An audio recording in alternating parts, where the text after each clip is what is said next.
जिंदगी बगैर मोहब्बत की मुसीबत है और बगैर अक्ल के हैवानियत।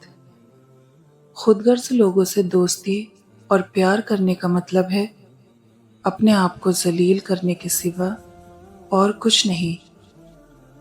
जो शख्स वादा खिलाफ है वो सारी कौम के लिए वजह शर्मिंदगी है। जैसी मोहब्बत अपने माँ बाप से करेंगे वैसी ही मोहब्बत आपकी औलाद आपसे करेगी। जो मोहब्बत किसी एक शख्स के बदले बाकी सारे रिश्तों की कुर्बानी मांगे वो मोहब्बत नहीं, सौदा है, और सौदे में खसारे भी होते हैं।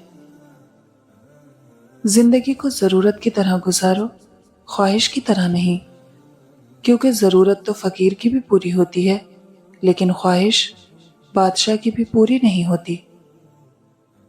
खूबसूरती का ताल्लुक नजर से कम और दिल से ज्यादा होता है। बाकमाल लोग दूसरों के ऐब नहीं देखते। रिश्ते कभी भी कुदरती मौत नहीं मरते, उन्हें हमेशा इंसान कत्ल करता है। नफरत से, नजरअंदाजी से, झूठी अना से, गलत फहमी से।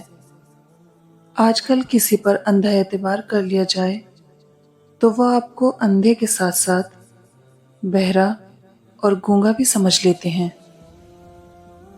हर महल्ले में 4 फिरकों की मस्जिदें बनाकर और मुसलमानों को 4 गिरोह में तकसीम करके फिर मिंबर पर बैठकर दुआ करते हैं, ऐ अल्लाह उम्मत मुस्लिमा को मिलजुल कर रहने की तौफीक अता फरमा।